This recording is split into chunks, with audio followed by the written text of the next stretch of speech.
Hoy lo comentábamos, se informó el hallazgo de droga en 2 unidades militares del norte de nuestro país. Se trata de 400 gramos de pasta base contenidos en ovoides en una unidad militar de Colchane, y a esto se suma el hallazgo de otra sustancia ilícita, supuestamente perteneciente a un conscripto en un cuartel militar ubicado en Pozo Almonte. Esto sumando evidentemente a lo que han sido las investigaciones que se llevan en distintas ramas de las Fuerzas Armadas por estos temas. Vamos a hablar de este caso, de estos casos, también lo que ha sido la contienda de competencia y otros. Para eso nos acompaña el diputado de Renovación Nacional, Andrés Longton. Diputado, ¿cómo estás? Gracias por acompañarnos. Hola, muy bien. Gracias por la invitación, Nicolás. ¿Cómo ve esto? A ver, hay que, obviamente, en estos dos hallazgos, digamos, lo del termo con pasta base, ovoide, uno podría tener una serie de hipótesis, pero la Fiscalía tendrá que ver, tendrá que definir y comentarnos qué era finalmente. También es lo que sucedió con este conscripto en particular, pero evidentemente se suma la preocupación de, lisa y llanamente, que el narco esté metiendo las manos en las Fuerzas Armadas. ¿Cómo lo ve usted? Sí, es muy preocupante, Nicolás, porque como tú bien dices, se ha perfeccionado el crimen organizado, cada vez tiene más poder, tiene más injerencia en nuestro país, pero lo que no habíamos visto, pero sí veíamos en otros países, era cómo las instituciones estaban siendo vulneradas y se estaba infiltrando el crimen organizado dentro de nuestras instituciones. Sin perjuicio de tener una contrainteligencia, pareciera ser muy eficaz para poder detectar estas situaciones. La verdad es que causa mucha preocupación que el crimen organizado esté penetrando de esa manera, sobre todo cuando estamos hablando de sectores limítrofes, donde entra la droga constantemente a través del contrabando y de otros mecanismos donde el crimen organizado se ha perfeccionado mucho en el último tiempo. Y por lo tanto, si nuestras instituciones empiezan a ser vulneradas, Nicolás, la verdad es que estamos en el peor de los mundos, porque ahí ya hay un punto de inflexión en el cual no hay vuelta atrás.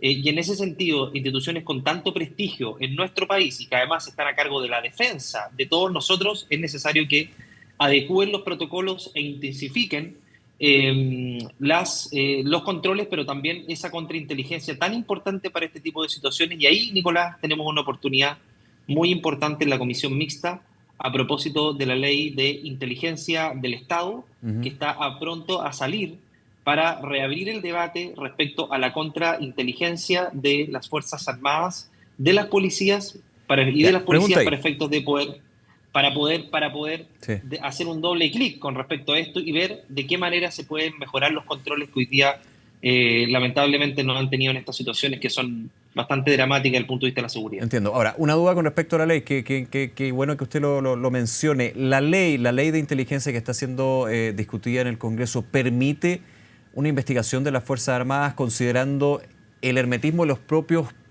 métodos de investigación que tienen internamente? Aquí podemos hablar hasta de contienda de competencia, lo que sucedió con la Fiscalía, si es justicia civil, justicia militar. La ley de inteligencia abre una puerta para que este tipo de controversias, que y no el foco, no debería ser el foco, porque aquí el foco es que el narco se está metiendo y hay que tener claridad de efectivamente si es así. Pero ¿la ley de inteligencia considera eso? A ver, tú te refieres, Nicolás, a lo que ocurrió a propósito de la contienda de O sea, que la competencia autoridad civil entre... pueda de alguna manera investigar lo que son actos desde las ramas Sí. de las Fuerzas Armadas, digamos. Lo que pasa es que se puede, Nicolás. Aquí se suscita una contienda de competencia que tienen que determinar y dirimir los tribunales de justicia. Pero está clara la ley y suficientemente delimitada para decir que cuando son delitos funcionarios le corresponde a la justicia militar, y cuando son delitos comunes, donde además participan civiles, y estamos hablando de la ley de drogas, Sí. esto debería corresponder a la justicia ordinaria. Si tú me preguntas a mí, esto le corresponde a la justicia ordinaria a propósito Ya. del conflicto que se generó con la Fuerza Aérea a propósito de esta contienda de competencia, pero es legítimo Porque de hecho, que puedan haber, y ¿sabes lo que pasa? estas contiendas. Y yo entiendo, y es legítimo que puedan haber estas contiendas y las visiones son contrapuestas, digamos, evidentemente. Pero el problema es que estamos viendo los tiempos. Por ejemplo, la Fiscalía Regional bueno, ya la ministra de Defensa confirmó que la FACH va a entregar todos los antecedentes el día de mañana.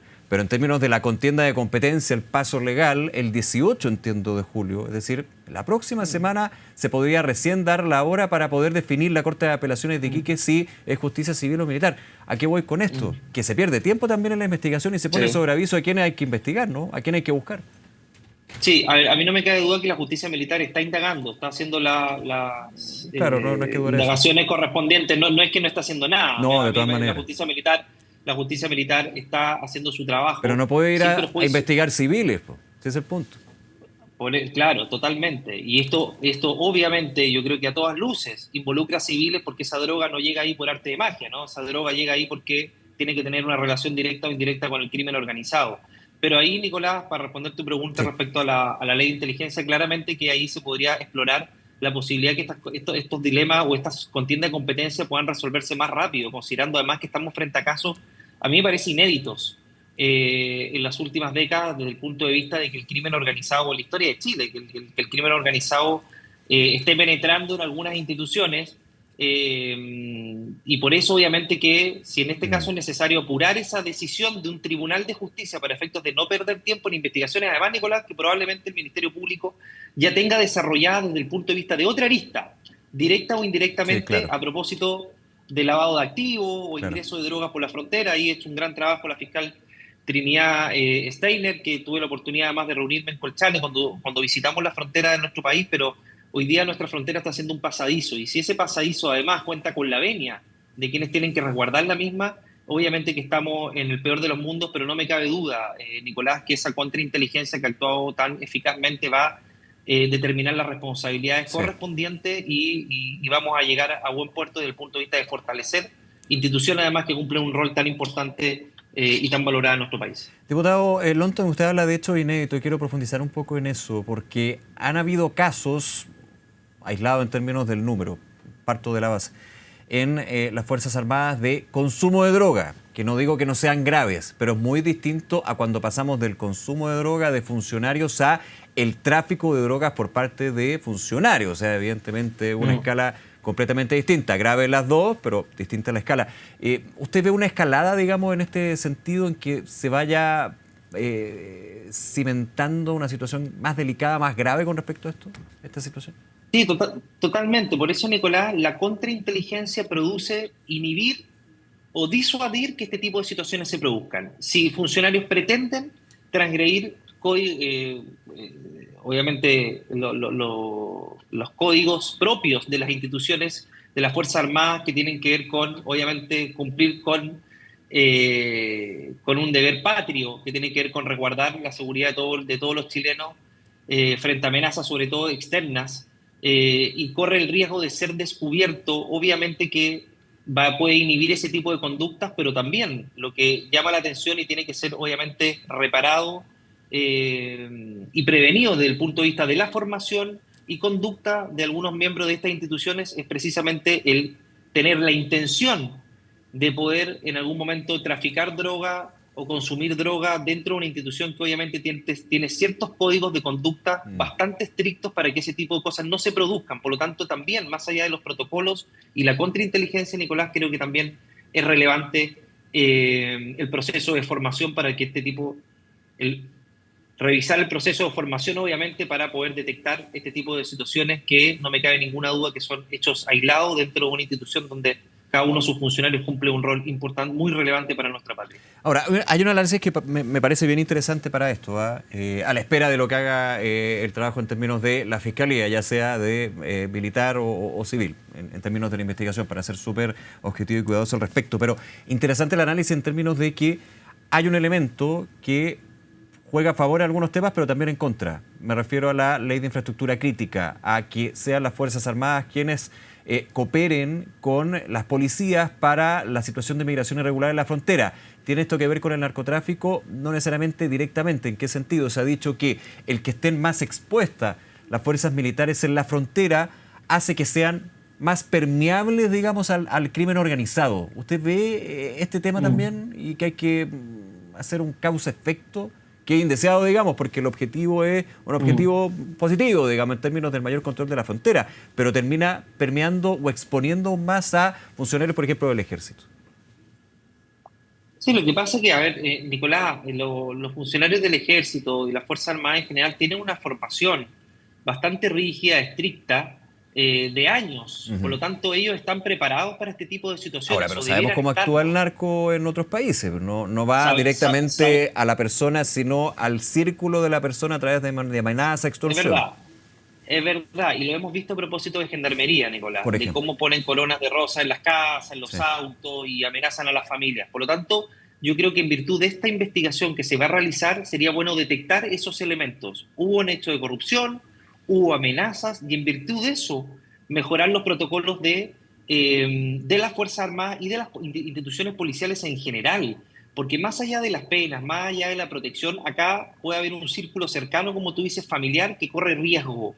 Y por lo tanto, el nivel de protección de quienes están en estas funciones tiene que ser mayor para que, si eventualmente es así, estas situaciones no se produzcan, sobre todo frente a un crimen organizado cada vez más violento. Pero eso lo va a surgir a raíz de la investigación que se está Sí, realizando claro. tanto en el Ejército De y todas en la maneras. Fuerza Aérea. Pero sin ninguna duda, Nicolás, que estamos frente a un crimen organizado que supera a nuestras, o está superando en alguna medida parte de los controles de nuestra institución, y tiene que ver con que hoy día ha ingresado un crimen transnacional que no tiene precedentes respecto a los recursos que utiliza, la manera de operar y el nivel de violencia que está ejerciendo, y por eso claramente que tienen que reforzarse todas las medidas que se están implementando en el último tiempo, y ahí claramente que la ley de inteligencia puede ser una medida que mejore todos los procedimientos que hemos visto hasta ahora.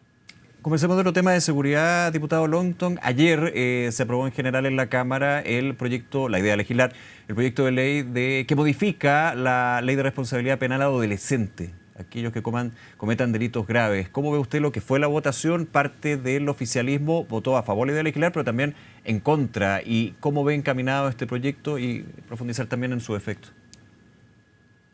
Sí, la verdad es que bueno, fue muy difícil, Nicolás, porque el gobierno se opuso tenazmente a que este proyecto se aprobara y que avanzara con celeridad. Bueno, no tenía ningún grado de urgencia. Este Ujú. proyecto, por lo tanto, demoró un buen tiempo en ser votado.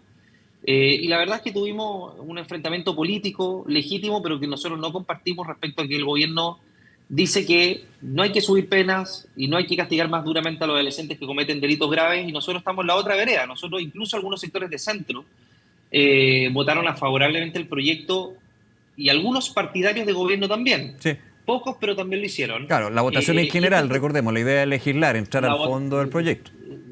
la idea de legislar, pero también algunas normas en la Comisión de Constitución. Bueno, no vamos a tener tiempo para eso, pero Ujú. también votaron a favor algunas normas en la Comisión de Constitución, porque ¿sabes lo que pasa, Nicolás? Lo que ocurre hoy día es que este catálogo de delitos graves que nosotros establecemos, que son los más terribles de nuestra legislación: secuestro con homicidio, homicidio calificado, secuestro con homicidio, con violación, etcétera, etcétera, son delitos que hoy día para los menores entre 14 y 16 tienen una pena máxima de 5 años, Nicolás.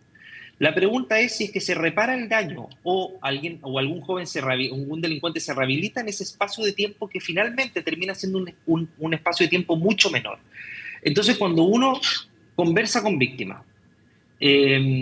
con sus familiares, y resulta que jóvenes que asesinaron a un familiar de ellos, a los pocos meses está en la calle, eso es francamente aberrante, Nicolás. Eso no es justicia, y obviamente que no es reparación del daño en atención al castigo que tiene que haber respecto a conductas que atentan contra la vida de las personas. Entonces, nosotros creemos que eso se tiene que subir al doble de lo que está hoy día, que es un máximo de 5, pero también eliminar ciertos garantismos o permisividades que tiene el sistema de responsabilidad penal Ujú. adolescente, Nicolás, que permiten que delincuentes salgan antes de tiempo o a los pocos meses en libertad, y que no se cuenten, por ejemplo, los antecedentes penales previos, y cada vez que comete un delito, un menor violento, es como Ahora, si duda fuera acá. la primera vez. Sí. Porque la crítica desde quienes son contrarios, entre ellos el gobierno, a esta modificación de la ley penal de responsabilidad penal al adolescente es la siguiente máxima. Si se aprueba esta ley,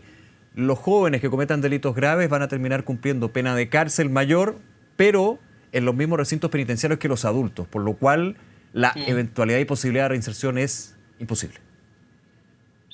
Es que, Nicolás, si es bajo esa premisa, eso pasaría también hoy día, porque recordemos que si un joven, un delincuente de 17 años que mata a alguien, le dan una pena de 5 años, pasaría la mayoría de edad.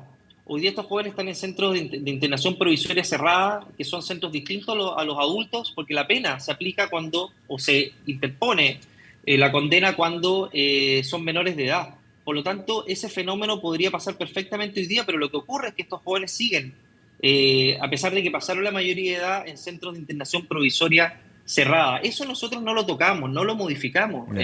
Nicolás. Lo que nosotros modificamos son las penas máximas y además castigamos más duramente a los reincidentes. Es decir, que si un menor de edad comete un delito después de su primera vez, a la segunda se le aplica el máximo de la pena, es decir, la reincidencia tenga un castigo mayor, porque hoy día, como te decía anteriormente, Nicolás, el reincidente se le castiga como un primerizo. Y eso no puede ser considerando que pasan muy pocos meses privados de libertad. Tú imagínate que si un menor se escapa de un centro de internación provisoria cerrada, vuelve y lo captura nuevamente, se le cuenta como tiempo cumplido el que pasó fuera de un centro de internación provisoria cerrada.